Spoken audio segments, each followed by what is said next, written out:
இலங்கையில இன்றைக்கு 2 முக்கியமான விஷயங்கள் பார்க்கப்படுது. மிக மிக முக்கியமான விஷயங்கள்னு சொல்லி வைத்துக் கொள்ளுங்க. ஒன்று, ஜனாதிபதி அனுரகுமார திசாநாயக்க அவர்கள் யாழ்ப்பாண விஜயம். யாழ்ப்பாண விஜயத்துல பாஸ்போர்ட் அலுவலகம், துறைமுகத்துக்கான அடிக்கல் நாட்டு விழா, சர்வதேச கிரிக்கெட் மைதானத்துக்கான அடிக்கல் நாட்டு விழா என்று ஏராளமான முக்கியமான விஷயங்கள் அங்கு நடந்திருக்கு. அது தொடர்பான காணொளிகள், புகைப்படங்கள், அது தொடர்பான கருத்துக்கள் என்று ஏகப்பட்ட கருத்துக்கள் செய்தித்தாள்களையும் செய்தி இணையதளங்களையும் அதோடு சமூக வலைதளங்களையும் நிறைத்திருக்கு. அதே போல கடந்த 2-3 நாளைக்கு முதல்ல இந்தோனேஷியாவில் கைதாகி இலங்கைக்கு கொண்டு வரப்பட்ட பாதாள உலக குழுவினுடைய 5 பேருடைய வாக்குமூலங்களுடைய செய்திகள் இப்பொழுது சிங்கள ஊடகம் முழுவதும் நிறைந்திருக்கிறது. அதுல சொல்லப்பட்ட பல அதிர்ச்சியான தகவல்கள் எல்லாமே இந்த வீடியோல உங்களுக்கு வரப்போகுது.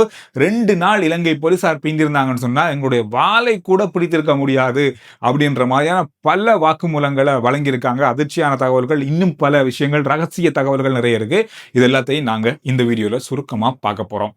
இலங்கையினுடைய ஜனாதிபதி அனுரகுமார திசாநாயக்க அவர்கள் இன்றைய நாள்ல யாழ்ப்பாணத்துக்கான விஜயத்தை மேற்கொண்டிருந்தார். இந்த யாழ் விஜயம் மிகப்பெரிய அளவான பரபரப்பை ஏற்படுத்தி இருக்கிறது அப்படின்னு சொல்லலாம். இந்த பரபரப்பை எப்படி ஏற்படுத்தி இருக்கு அப்படின்றத நீங்க இந்த செய்தி முடியும் போது அறிந்து கொள்ளக்கூடியதாக நிறைய விஷயங்களை ஆச்சரியமா பார்க்கக்கூடிய பல விஷயங்கள் இந்த இன்றைய நாள்ல நடந்திருக்கு.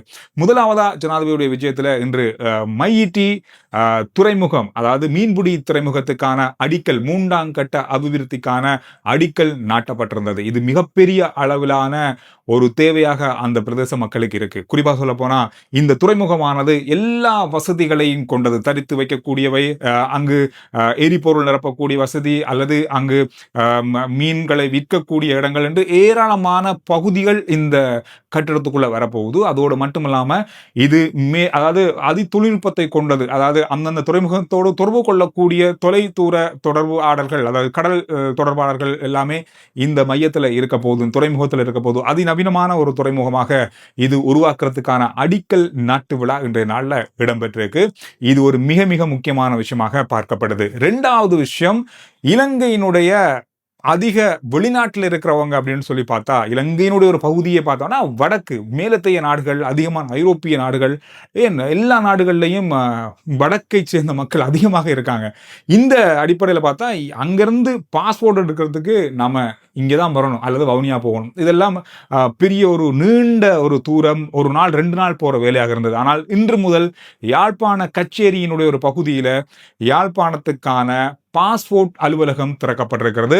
ஜனாதிபதி அவர்களால இந்த பாஸ்போர்ட் அலுவலகம் திறக்கப்பட்டிருக்கிறது. இந்த பாஸ்போர்ட் அலுவலகம் திறக்கப்பட்ட போது இது சமூக வலைதளங்கள்ல இப்போ ஒரு ட்ரெண்டாக மாறிக்கொண்டிருக்கிற புகைப்படங்களாக இது மாறி இருக்கு. நீங்களும் இதை பார்த்திருப்பீங்க. இந்த செய்தி பார்த்து கொண்டிருக்கும் போதே இதுல தமிழ் மொழிக்கு மிக முக்கியத்துவம் கொடுக்கப்பட்டிருக்கு.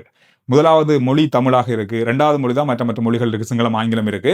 இதுல இன்னும் ஒரு முக்கியமான விஷயத்தை நீங்க பார்த்திருப்பீங்க. இந்த பேர் பலகை, அதாவது இந்த காலகட்டத்தில் இந்த ஜனாதிபதியால, இந்த அமைச்சர்களால இது திறந்து வைக்கப்பட்ட ஒரு கல்வெட்டு அங்க வைப்பாங்க. இதுல சொல்லப்பட்டிருக்கிற விஷயம்னு சொன்னா, இது இலங்கை மக்களுடைய நிதியால கட்டப்பட்ட கட்டடம் அப்படின்ற ஒரு விஷயம் இதுல பயன்படுத்தப்பட்டிருக்கு. மக்கள் நிதியால. அதோட நீங்க கீழ்ப்பகுதியில பாத்தீங்கன்னா தெரியும், இது ஜனாதிபதி, கௌரவ ஜனாதிபதி அவர்களால திறந்து வைக்கப்பட்டது அப்படின்றதுதான் இதுல இருக்கு. அதாவது எந்த ஒரு கல்வெட்டுலையும் நீங்க ஜனாதிபதியுடைய பேர் இல்லாம இருக்காது. முந்தைய கால ஜனாதிபதியுடைய பேர்களோட இருக்கும். ஆனா இந்த கல்வெட்டுல ஜனாதிபதி அப்படின்ற பேர் மட்டும்தான் இருக்கு. இது பயங்கரமா இப்ப பேசப்படுற ஒரு விஷயமாக மாறி இருக்கு. இதுல அதிகமா அந்தந்த பிரதேசத்துக்கு ஏற்ற மாதிரியான மொழியினுடைய முக்கியத்துவம் கொடுக்கப்பட்டிருக்கு. இதுல இந்த விஷயங்கள் பேர்க்கப்பட்டிருக்கு. மக்களுடைய பணத்தெல்லாம் இது கட்டப்பட்டது அப்படின்ற விஷயத்தை ஞாபகப்படுத்தி அந்த கல்வெட்டுல பொதிச்சிருக்காங்க. இந்த மாதிரியான பல விஷயங்கள் இருக்கு. இன்றைய நாள்ல இருந்து யாழ்ப்பாண பாஸ்போர்ட் அலுவலகம் இயங்க ஆரம்பித்திருக்கிறது அப்படின்றதையும் ஞாபகப்படுத்துறோம். இது கச்சேரியினுடைய ஒரு பகுதியில இருக்கு, வரங்குமில்ல கச்சேரி, அதாவது யாழ் கச்சேரியில இருக்கு. அதோட யாழ்ப்பாண நூலகம் அப்படின்றது மிக மிக முக்கியமான ஒரு விஷயம். இது ஒரு வரலாற்று முக்கியத்துவம் வாய்ந்த நிறைய விஷயங்கள் நாம இதை பத்தி பேசியிருக்கோம். இன்றைய நாள்ல யாழ் நூலகத்துல டிஜிட்டல் லைப்ரரி ஆரம்பிக்கப்பட்டிருக்கிறது. நீங்க ஆன்லைன் மூலமா அல்லது இணையதளம் மூலமா லைப்ரரியில இருக்கிற, அதாவது நூலகத்தில் இருக்கிற புத்தகங்களை பார்க்கக்கூடிய, படிக்கக்கூடிய அளவுல டிஜிட்டல் முறையில் இது கொண்டு வரப்பட்டிருக்கிறது. நீங்கள் லாகின் பண்ணிட்டு அதை பார்க்கலாம். அந்த QR கோடு இருக்கு. அதன் மூலமாகவும் புத்தகங்களை நீங்கள் வாசிக்கக்கூடிய, வீட்டிலிருந்தே வாசிக்கக்கூடிய, உங்களுடைய மொபைல்லே வாசிக்கக்கூடிய வகையில் இந்த டிஜிட்டல் லைப்ரரி ஆரம்பிக்கப்பட்டிருக்கு. இது ஒரு நல்ல விஷயமாக இருக்கும். வருங்காலத்தில் மட்டக்களப்பில் இருக்கவங்களோ அல்லது கொழும்புல இருக்கணும், யாழ்ப்பாணத்தில் இருக்கிற நூலக புத்தகங்களை வாசிக்கிறதுக்கு நாங்கள் அங்கே போகணுன்றது இல்லை, இங்கிருந்தே நாங்கள் பார்க்கலாம். இது ஒரு பெரிய ஒரு முக்கியத்துவம் வாய்ந்த விஷயமாக இது இருக்கும் எதிர்காலத்தில். அதே போல இன்னும் ஒரு மிக மிக முக்கியமான விஷயம், யாழ்ப்பாணத்தில் இன்றைய நாளில் ஜனாதிபதி ஜனாதிபதியால திறந்து வைக்கப்பட்டிருக்கு அல்லது அடிக்கல் நாட்டப்பட்டிருக்கிறது மண்டைதீவு சர்வதேச கிரிக்கெட் மைதானம், அதாவது யாழ்ப்பாண இன்டர்நேஷனல் கிரிக்கெட் கிரவுண்ட் இன்று அதுக்கான அடிக்கல் நாட்டப்பட்டிருக்கு. இது ஒரு மிக மிக முக்கியமான விஷயமாக இருக்கு. கடந்த கால அரசாங்கங்கள் எத்தனையோ அரசாங்கங்கள் சொன்னாங்க, எதிர்கட்சிகள் சொன்னாங்க இங்கே மைதானம் ஒன்று அமைக்கணும்னு சொல்லி. ஆனால் இன்று தான் அதுக்கான அடிக்கல் நாட்டப்பட்டிருக்கு. இதுல இன்னும் பல விஷயங்கள் பேசப்பட்டிருக்கு. என்னன்னு சொன்னா, இந்த வருடத்துக்குள்ள ஒரு உள்ளூர் போட்டியை நடத்துறதுக்கான வாய்ப்பு இருக்கும் அப்படின்ற மாதிரி ஸ்ரீலங்கா கிரிக்கெட்டால சொல்லப்பட்டிருக்கு. இன்றைய நாளில் ஜனாதிபதி கேட்ட கேள்விக்கும் அங்கிருந்து வந்த பதில் அப்படிதான் இருந்தது. 3 வருடத்துக்குள்ள ஒரு சர்வதேச போட்டி ஒன்று இங்க, அதாவது யாழ்ப்பாண சர்வதேச கிரிக்கெட் மைதானத்தில் நடைபெறும் அப்படின்ற மாதிரி, மண்டைதீவு மைதானத்தில் நடைபெறும் அப்படின்ற மாதிரி ஒரு தகவலும் வந்திருக்கு. எனவே இதெல்லாம் ஒரு மிகப்பெரிய ஒரு முன்னேற்றத்தை நோக்கி செல்லுகின்ற ஒரு விஷயமாக மாறி இருக்கு.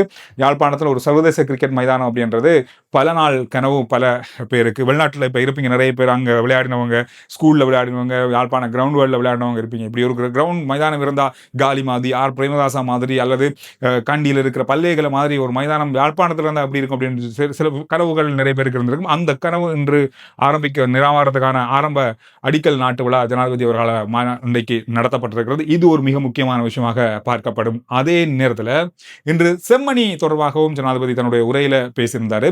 என்ன நடந்தாலும் இதற்கு அதாவது யார் இதுக்கு குற்றவாளிகளோ அவர்களுக்கு நேரடியான தண்டனை வழங்கப்படும். கடந்த கால அரசாங்கங்கள் யுத்தத்தை நோக்கி தான் இங்க வடக்குல அரசியல் செஞ்சாங்க, அபிவிருத்தியை நோக்கி அல்ல. ஆனா இப்ப அபிவிருத்தியை நோக்கி அரசியல் இங்கு செய்யப்படுகிறது. அதோட மட்டுமல்லாமல் ஒற்றுமை மற்றும் வடக்கு கிழக்கு தெற்கு மேற்கண்டு இல்லாமல் எல்லாருக்குமே சமனான அபிவிருத்திகளும் சமனான உரிமைகளும் வழங்கப்படுவதே இந்த அரசாங்கத்தினுடைய கொள்கை. அதுதான் இப்ப நடக்குது அப்படின்ற மாதிரியான பல முக்கியமான விஷயங்கள் இதுல பேசப்பட்டது.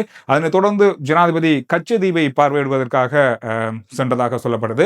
இன்றைய நாளில் ஜனாதிபதி ஆரம்பித்து வைத்த இந்த அபிவிருத்திகளுக்காக மாத்திரம் இந்த வருடத்தில், இந்த வரப்போற 4-5 மாதங்கள்ல மாத்திரம் 298 மில்லியன் ரூபாய்கள் ஒதுக்கப்பட்டிருக்கு. அதனைத் தொடர்ந்து வருகின்ற பட்ஜெட்ல இதற்கான அத்தனை முழு தொகைகளும் ஒதுக்கப்படும் அப்படின்ற மாதிரி சொல்லப்பட்டிருக்கு. நீங்க இந்த அபிவிருத்திகள், ஜனாதிபதியுடைய இன்றைய நாளில் விஜயம், அங்கு நடந்த விடயங்கள் பற்றிய கருத்துக்கள் என்ன? உங்களுடைய கருத்துக்களை நீங்க கமெண்ட்ஸ்ல சொல்லுங்க, பார்க்கலாம் என்னென்ன கருத்துக்கள் வருது அப்படின்னு பார்ப்போம். அதாவது கடந்த 4 நாளுக்கு முன்பு இந்தோனேஷியாவில் கைதாக்கிய பாதாள உலக குழுக்களுடைய முக்கிய 5 பேர் எப்படி கைதானாங்க, இந்த மாதிரி கைது செய்யப்பட்டாங்க என்ற தகவல்கள் நம்ம பார்த்திருக்கோம். இந்த 5 பேரையும் இங்க இலங்கைக்கு கொண்டு வந்து பயங்கரவாத தடுப்பு சட்டத்தின் கீழே தடுத்து வைக்கப்பட்டு அவர்களுக்கான விசாரணைகள் இப்பொழுது தனித்தனியாக இடம்பெற்று வருது. இந்த விசாரணையில பலதரப்பட்ட உண்மைகள் இப்பொழுது வெளியாகி இருக்கு.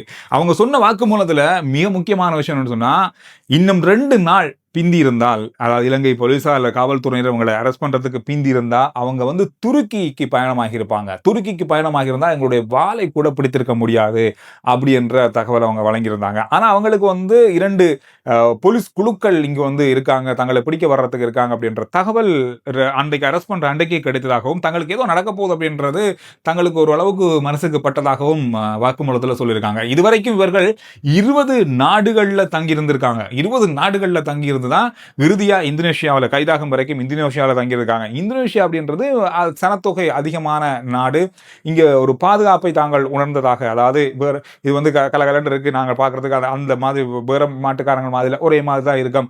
அது மட்டும் இல்லாமல் இலங்கையை விட 29 மடங்கு பெரிய நாடு இது. எனவே இப்படி இருக்கும்போது, இப்படி ஒரு நாட்டில் இருக்கும்போது, அது ஜகர்த்தாவில் ஒரு இடத்துல இருக்கும்போது எப்படி கண்டுபிடிப்பாங்க அப்படின்ற ஒரு நம்பிக்கை தங்களுக்கு இருந்ததாக, இருந்தாலும் தாங்களுக்கு ஏதோ ஒரு பாதுகாப்புல ஒரு சிக்கல் ஒன்று ஏற்பட போகுது அப்படின்றத புரிந்து கொண்டு 2 நாட்கள்ல துருக்கி போறதுக்கான ஏற்பாடுகளை தாங்கள் எல்லா ஏற்பாடுகளையும் செய்து கொண்டிருந்ததாக அவர்களுடைய வாக்குமூலத்தில் சொல்லியிருக்காங்க. இதோட இன்னொரு முக்கியமான விஷயம் சொன்னா, இவங்களை அரெஸ்ட் பண்ணி கொண்டு ஜகர்த்தா போலீஸ் ஸ்டேஷன்ல வைத்திருக்கும் போது இப்ப இலங்கையில் நடந்த அரகலை போல அரசாங்கத்துக்கு எதிரான ஒரு ஆர்ப்பாட்டம் அங்கு நடந்து கொண்டிருக்கு. அந்த நாட்கள் நீங்க பாத்தீங்க, பாராளுமன்றமே எரிக்கப்பட்டிருந்தது 2 நாளைக்கு முதல்ல. இந்த ஜகர்த்தா போலீஸ் ஸ்டேஷன்ல இவங்களை அரெஸ்ட் பண்ணி கொண்டு வச்சிருக்கும் போது ஆர்ப்பாட்டக்காரர்கள் போலீஸ் ஸ்டேஷனை தாக்குறதுக்காக வளைத்திருக்காங்க. அந்த நேரத்தில் இந்த கைதான பாதாள உலகத்தை சேர்ந்தவங்க என்ன செஞ்சிருக்காங்கன்னு சொன்னா, அங்க இருந்து ஜகர்த்தா போலீசாரோட சொல்லியிருக்காங்க, இந்த ஆர்ப்பாட்டமா எங்களை விட்டுருங்க, நாங்க வெளியில ஓடிடுறோம், உங்களுக்கு என்ன வேணும்னாலும் தாரோம் அப்படின்னு பேச்சுவார்த்தை நடந்ததாகவும் சொல்லப்பட்டிருக்கு. ஆனா எந்த அடிப்படையிலையும் இங்கிருந்து போன 2 அதிகாரிகள் அவர்களை மிக லாவகமா இங்க இலங்கைக்கு கொண்டு வந்து சேர்த்ததுதான் இதுல இருக்க மிக முக்கியமான விஷயமே. இதுல ஜனாதிபதி அவர்கள் நேரடியாக ஜகர்த்தா போலீசாரோடு தொடர்பில் இருந்தாகவும், இங்கிருந்து போன 2 போலீஸ் அதிகாரிகளோடும் தொடர்பில் இருந்ததாகவும் சொல்லப்படுது. இதுல இன்னும் ஒரு முக்கியமான விஷயம் என்னன்னு சொன்னா, இவங்க இங்க இங்க கொண்டு வரும் வரைக்கும் ஜகர்த்தா போலீசார் மிக மிக கடமை உணர்ச்சியோட வேலை செஞ்சாங்க, அவர்களுடைய அர்ப்பணிப்பும் இதுல மிக முக்கியமாக இருந்தது அப்படின்ற மாதிரியும் தகவல்கள் வெளியாக இருக்கு. இவர்களுடைய வாக்குமூலத்துல இன்னும் பல விஷயங்கள் சொல்லப்பட்டிருக்கு. அதாவது கடந்த காலத்துல நடந்த கொலைகள், குற்றச்செயல்களோடு யார் யாரெல்லாம் இங்கு சம்பந்தப்பட்டாங்க, யாருடைய அறிவித்தலின் அடிப்படையில் இது நடந்தது அப்படின்ற தகவல்கள்லாம் அவங்க வெளியாகி இருக்காங்கன்னு சொல்லப்படுது. இதுல பலதரப்பட்ட விசாரணைகள், இவர்களிடமிருந்து கைப்பற்றப்பட்ட 7 கையடக்க தொலைபேசியில இருந்து இங்க இருந்த அரசியல்வாதிகள், முன்னாள் அரசியல்வாதிகள் தொடர்பில் இருந்தாங்களா அப்படின்ற மாதிரி சந்தேகங்கள் இருக்கு. தொடர்பில் இருந்தாங்க அப்படின்ற மாதிரியும் சில தகவல்கள் வெளியாகி கொண்டிருக்கு. இது தொடர்பான விசாரணைகளும் இப்பொழுது நடந்து வருவதாக சொல்லப்பட்டிருக்கு. இதுல இன்னும் ஒரு மேலதிகமான தகவல் இன்றைய நாள்ல கிடைத்திருக்கு அப்படின்னு சொன்னா, அவங்களுடைய வாக்குமூலத்திலிருந்து கனிமுல்ல சஞ்சீவ அவர்களுடைய கொலைக்கு பயன்படுத்தப்பட்ட துப்பாக்கியை நீதிமன்றத்துக்குள்ள கொண்டு போனாங்க தானே, சட்டப்புத்தகத்துக்குள்ள வச்சு, அவங்க செவந்தி இலங்கையில எங்க தேடியும் அவங்களை கண்டுபிடிக்க முடியல. ஆனா அவங்க துபாய்க்கு தப்பி சென்றிருப்பதாக இவர்களுடைய வாக்குமூலத்திலிருந்து தகவல் கிடைத்திருக்கிறது. இதுல மேலதிகமான இன்னும் சில தகவல்கள் வெளியாக இருக்கு. இங்கிருந்து கைது செய்யறதுக்காக ஜகர்த்தா போன இங்கത്തെ ASP 2 போலீஸ் அதிகாரிகள் இப்பொழுது அவர்களுடைய அனுபவம் பற்றியும் பலதரப்பட்ட விஷயங்களை இப்பொழுது மீடியாக்கள்ல பேசி வராங்க. அதுல ரொஹான் உடுகல்ல பேசிய விஷயம் என்னன்னு சொன்னா, நாங்க வீட்டுக்கே தெரியாம தான் இங்க ஜகர்த்தா போனோம், நாங்க ஜப்பான் போறோம்னு சொல்லிட்டு தான் போயிருந்தோம். கிட்டத்தட்ட சொல்ல போனா மரண சான்றிதழை கையில வச்சு கொண்டு போன மாதிரி தான், அந்த உணர்வோடு தான் நாங்கள் அங்கே போயிருந்தோம். ஆனாலும் அங்கே போய் இவர்களை கைது செய்து நாட்டுக்கு கொண்டு வந்தது ஒரு மிகப்பெரிய அளவான ஒரு சவாலான விஷயமாக தான் இருந்தது. ஆனால் அது பல பக்கமாக நடந்தேறி இருந்தது அப்படின்றதையும் அவங்களுடைய அனுபவங்களாக பகிர்ந்திருந்தாங்க. எனவே இந்த விஷயங்கள் இப்போது வரைக்கும் இந்த கைது நடவடிக்கையிலையும் மேலதிகமான விசாரணைகள்லையும் வந்த தகவல்களாக இருக்கு. அவர்களை பயங்கரவாத தடைச்சட்டத்தின் கீழே வைத்து இப்பொழுது விசாரணைக்கு உட்படுத்தப்பட்டிருக்காங்க. இன்னும் வருகின்ற நாட்களில் இன்னும் பல முக்கியமான தகவல்கள் வெளிவரலாம் அப்படின்ற மாதிரி எதிர்பார்க்கப்படுது. எனவே இந்த விஷயங்கள் தான் இன்று நாளில் பார்க்கப்பட்ட மிக மிக முக்கியமான செய்திகள். RJ Chandru report YouTube channel, Facebook page, WhatsApp channel எல்லாத்தையும் ஃபாலோ பண்ணுங்க. அடுத்த வீடியோவில் நான் உங்களை சந்திக்கிறேன்.